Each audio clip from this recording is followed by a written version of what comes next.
次性戒烟危险吗？医生提醒，两种戒烟方式不可取或有害健康。孙大爷今年快64了，抽烟抽了30-40年，平日里他烟不离手，一天一包的量，家里人劝了无数次他都不理。前阵子体检，医生特别提醒他得戒烟，说再抽下去，身体负担会更大。孙大爷心里一惊，当即一咬牙决定戒烟，为了健康，为了家人，也为了省点烟钱。可是真到了戒烟那天，孙大爷才发现没那么容易。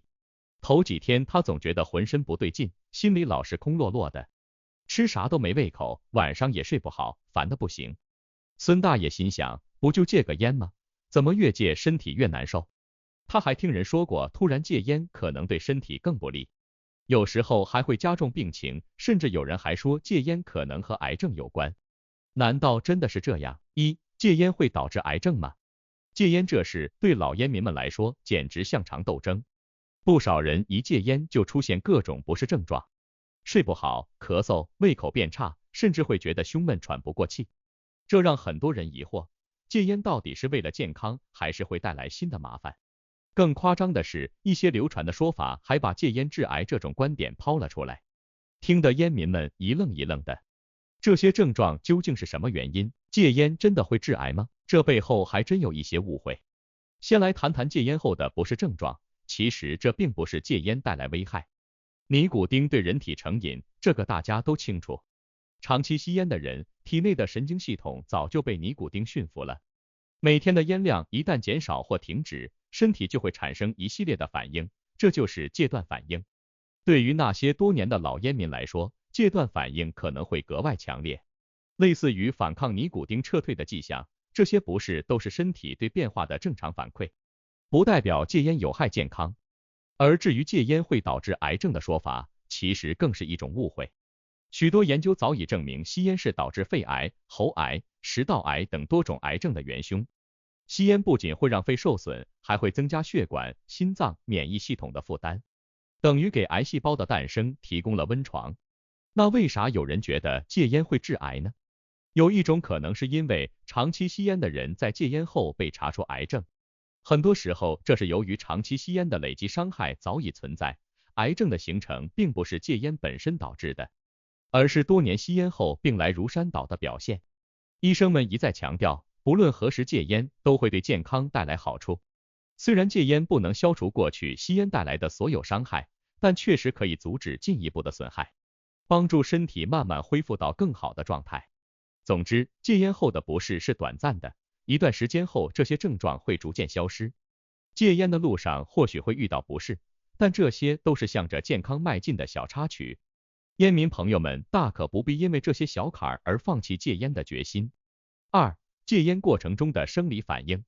戒烟的初期总会让人感觉身心受折磨，这里面其实是因为我们的身体已经习惯了尼古丁的陪伴。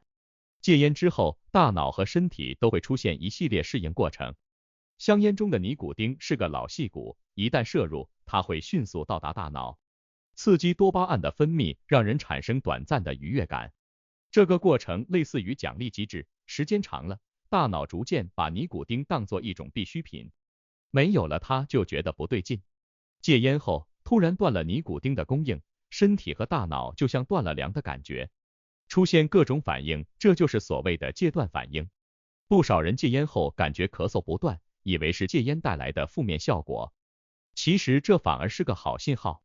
这时咳嗽是肺部自我修复的一个表现，说明身体在进行清理，尽管咳嗽可能让人不适，但从另一个角度来看，这是身体的自愈能力在起作用。至于戒烟后的情绪波动和焦虑，原因也跟尼古丁脱不开关系。尼古丁作为一种刺激剂，会影响体内的一些神经递质，尤其是多巴胺。一旦缺少尼古丁的刺激，身体没法像以前那样迅速分泌多巴胺，这样戒烟者就会出现烦躁、焦虑等情绪低落的情况。失眠和食欲改变也是戒断反应中的常客。长期吸烟者的神经系统已经适应了尼古丁带来的刺激，戒烟后神经系统变得敏感，导致一些人入睡困难。戒烟初期，有些人胃口变好，有些人胃口变差，这是身体对尼古丁适应性消失的正常反应。虽然戒烟过程可能会带来各种不适，但这些都是暂时的。对于戒烟者来说，这些反应并不是戒烟的坏处，而是身体和大脑重新平衡的信号。忍耐和坚持才是成功戒烟的关键。三、两种戒烟方式不可取。一、逐渐减量戒烟。戒烟的路上，很多人纠结于一个问题，是应该一点点减少烟量，还是一咬牙直接彻底断掉？每个人的身体状态和心理习惯不同，选择适合自己的方法可能才是关键。但有些常见的误区需要了解清楚，才能更好的决定适合自己的戒烟方式。不少人选择逐渐减量的方法，希望通过减少每天的烟量，慢慢摆脱对尼古丁的依赖。这种方法看上去温柔，不需要一次性断掉所有的烟量，也不必强迫自己彻底放下香烟。然而，逐渐减量的过程往往会因为一些原因被打断，譬如遇到压力、心情不好等，很容易让人忍不住多抽几支，这样一来就可能前功尽弃。相比之下，一次性戒断的方式更果断，也更符合戒烟就该一刀切的思路。直接停息可以迅速中断身体对尼古丁的依赖，让大脑和身体都开始真正的戒断模式。二、用替代品戒烟。尽管许多人选择电子烟、尼古丁贴片或尼古丁口香糖作为替代品，试图借此来减轻戒烟的痛苦，但这些替代品其实并不完全安全或有效。首先，这些替代品依然含有尼古丁，只是改变了尼古丁的摄入方式和剂量。戒烟者虽然不再通过传统香烟获取尼古丁，但依旧在用这些替代方式满足对尼古丁的渴望。这使得戒烟的本质问题，对尼古丁的依赖并未真正解决。使用电子烟或尼古丁贴片等替代品时，许多戒烟者往往会不自觉地提高使用频率，以应对因减少传统烟草摄入而产生的戒断症状，从而可能陷入另一种形式的依赖。尤其是电子烟，由于其便携和操作便捷，许多人会更频繁地使用，甚至比吸烟时摄入更多的尼古丁。此外，这些替代品的使用可能会形成一种安全错觉，使使用者误以为减少了传统烟草的使用量便降低了健康风险，忽视了尼古丁依赖对身体的长期负面影响。四、戒烟的健康获益与心理调试。长期吸烟的危害广为人知，戒烟后带来的健康好处也同样显著。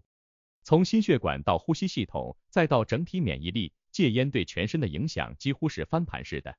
戒烟后，心血管是最先受益的器官之一，戒烟后，心率和血压就会开始恢复正常水平。几天后，一氧化碳的水平也会显著降低，氧气供应改善。戒烟1年，冠心病的风险会比吸烟者低一半。戒烟5年，中风的风险也会降到接近非吸烟者的水平。戒烟10年，肺癌死亡风险也会大幅度下降。可以说，每多戒1天，健康好处就多1分。然而，戒烟过程中，生理反应往往是小事，心理关才是最难过的。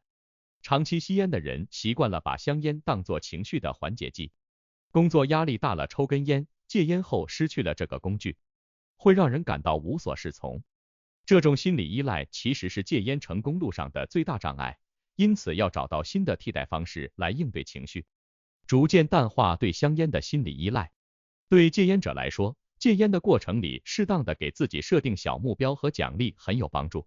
比如，可以给自己设定一个小目标，每达成一个目标后，给自己一点小奖励。这个过程中，家人和朋友的支持也非常重要。很多戒烟者也会发现，与朋友分享戒烟的经历，不仅是一种心理支持，还能帮助自己更坚定的走下去。戒烟还可以借助一些科学方法来调试，比如深呼吸、运动、冥想等。深呼吸能够缓解戒烟带来的焦虑和不安，运动则能促使大脑释放多巴胺，替代香烟的奖励感。每天坚持这些简单的调试方法，不仅有助于度过戒断反应期，还会让人逐渐发现生活中不依赖香烟也能获得舒适与满足感。戒烟的朋友常常可以感受到的是心肺功能的恢复、气色的改善以及情绪上的平和。这些看似不大的变化，长期累积下来就是一份长寿福利。